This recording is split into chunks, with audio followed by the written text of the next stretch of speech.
nós falamos sobre a estrutura atômica, né? A gente chegou ali naquele último modelo, que é o modelo estudado, né? Aqui no nono ensino médio, que é o modelo de Bohr-Rutherford. Coloquei ele aqui pra gente dar uma relembrada rápida, né? E a gente viu, o átomo é composto por um núcleo que tem prótons e nêutrons, né? Sendo prótons uma partícula positiva e os nêutrons uma partícula neutra. E em volta a gente tem as órbitas circulares, né, que são chamadas de eletrosfera, onde ficam os elétrons distribuídos de maneira que a gente ainda vai estudar essa parte. Mas o que é interessante de entender, o que isso tem a ver, o que a gente aprendeu em relação à estrutura atômica tem a ver com os elementos no total, né? Por isso eu queria falar com vocês hoje sobre o funcionamento da tabela periódica. É importante que a gente saiba acessar a tabela periódica e consiga entender quais informações que a gente consegue tirar dali. Entenderam? A gente não precisa decorar a tabela periódica. Em nenhum momento vocês vão ter que saber a massa atômica do elemento tal ou os prótons do elemento tal, entendeu? Vocês têm que saber acessar a tabela periódica. Então, ó, coisas que a gente tem que saber aqui da tabela periódica. Na vertical, nós temos as famílias. Vertical, em pé, famílias. Na horizontal, né, nós temos os períodos. O que quer dizer os períodos? Os períodos quer dizer a quantidade de camadas do átomo, tá? Alguns átomos vão ter uma camada, como é o caso do hélio e do hidrogênio. Eles estão aqui no primeiro período. Isso quer dizer que eles têm uma camada. Já os elementos do segundo período, aqui ó, lítio, berílio, boro, carbono, nitrogênio, oxigênio, flúor e neônio, eles têm duas camadas. Então, ele vai estar lá, duas camadas em segundo período. O terceiro período, os elementos do terceiro período vão ter 3 camadas. E por assim, e assim por diante, até a 7ª camada, que são os elementos que têm 7 camadas, ok? Se vocês repararem na tabela periódica, nós temos um númerozinho em cima e um númerozinho embaixo. Olhando aqui o enxofre, nós temos 16 em cima, que é o número de prótons, e 32 embaixo, que é a massa atômica. Não são todas as tabelas que organizam prótons em cima e massa atômica embaixo, não. Às vezes tem variação. Tem tabela que coloca a massa em cima e a quantidade de prótons embaixo. Isso aí é o de menos. O que é importante vocês saberem também é que a quantidade de prótons é a identidade do elemento.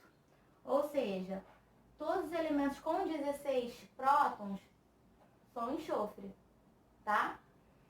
Então, antes de eu falar um pouquinho mais da tabela, bom, o que acontece?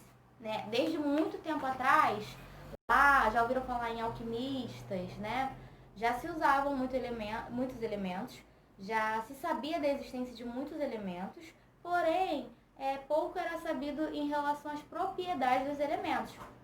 Por isso a importância que os cientistas da época tiveram, né, em desenvolver essas propriedades e ter uma tabela referência para acessar mesmo cientificamente. Então, assim, o importante da tabela periódica foi saber, entender que cada elemento possui características, né? Não é à toa que é chamado de família. Por exemplo, aqui a família 1A são os metais alcalinos. Todos eles têm características parecidas, assim como na família 2A, que são os metais alcalinos terrosos. Eles também têm propriedades parecidas. Por isso, família não é dessa forma. A gente for lá na sua família, todos eles não têm características parecidas. Puxou o olho do pai, puxou o cabelo da mãe. Não são características parecidas? É a mesma coisa na família da tabela periódica. Quem está numa mesma família tende a ter características parecidas, entenderam? Então, em relação à família, nem todos têm nome. As mais famosas, que é bom que vocês saibam, a 1A, que são os metais alcalinos, A2A, que são os metais alcalinos terrosos. Aí aqui, A13, A14 e A15, ó, do 13 para lá, pode ser chamado de 13, 14, 15, 16, 17, 18, ou 3A, 4A, 5A, 6A, 7A, 8A, tá? Então, a 13, a 14 e a 15, elas são chamadas assim, família do boro, família do carbono, família do nitrogênio. A 16, que é a 6A, é chamada de calcogênios. A 17, ou 7A, é chamada de halogênios. E a 18, ou 8A, é chamada de gases nobres. Ao longo, quando a gente for estudando já a parte de ligações químicas, a gente vai entender algumas características, tá? O importante é vocês entenderem esse geralzão de como funciona a tabela periódica. Então, existe uma coisa muito interessante, que é o que eu vou falar para vocês agora, para a gente conseguir dar prosseguimento lá nas ligações químicas.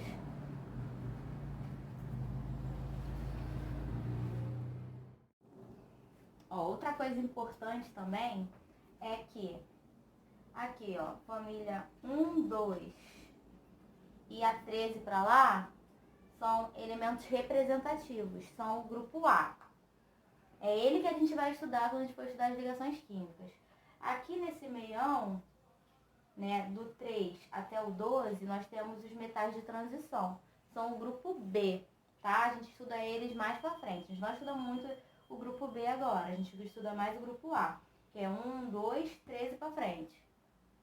E esses aqui são os lantanídeos. A gente praticamente não estuda eles. É só... É bom que vocês saibam só o nome assim do grupo geralzão, tá? Então, ó, desses grupos A, que é 1, 2 e o 13 para lá, a quantidade, o número da família dele corresponde a quantos elétrons ele tem na última camada, tá? Então, ó, na regra do octeto, o que acontece? O átomo tende a ficar com 8 elétrons na última camada para atingir a estabilidade. Eles sempre vão tender a ficar com 8 para ficar estáveis. Os gases nobres, olha o número da família dele, 18. Isso quer dizer que eles têm 8 elétrons na última camada. Por isso, os gases nobres, por isso esse nome, gases nobres. Eles já têm 8 elétrons na camada de valência deles, né, na última camada deles. Então, eles já são super estáveis, eles já têm 8 elétrons. Dificilmente vocês vão ver ligações químicas dos gases nobres, aqui família 18.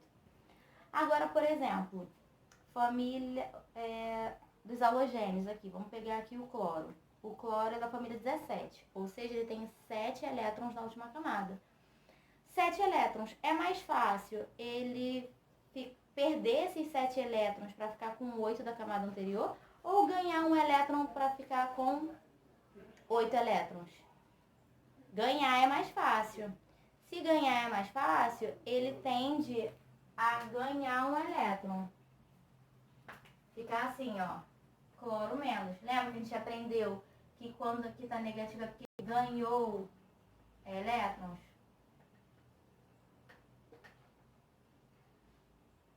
A mesma coisa vai acontecer pro canto de cá. Por exemplo, o sódio. O sódio, ele é da família 1A, então ele tem um elétron na última camada. Se ele tem um elétron na última camada, é mais fácil ele perder esse um elétron e ficar com 8 da camada anterior, ou ganhar 7 elétrons para ficar com 8. É mais fácil ele perder esse elétron. Então, ó, o sódio tende a ser mais, porque ele perdeu elétron. O sódio tende a perder um elétron e o cloro tende a ganhar um elétron. Então, vou antecipar para vocês, quando a gente for falar de ligação química, existe a ligação iônica, que é a que acontece com doação de elétrons. E aí vai ter lá, ó, o sódio com um elétronzinho e o cloro com 7 elétrons. O sódio vai doar aqui pro cloro, fazendo o NaCl, que é o nosso sal de cozinha. Ok? Mas aí eu vou falar mais pausadamente, vou explicar melhor como vai funcionar. Mas é importante vocês entenderem que o funcionamento da tabela periódica vai ajudar muito a gente daqui pra frente, tá?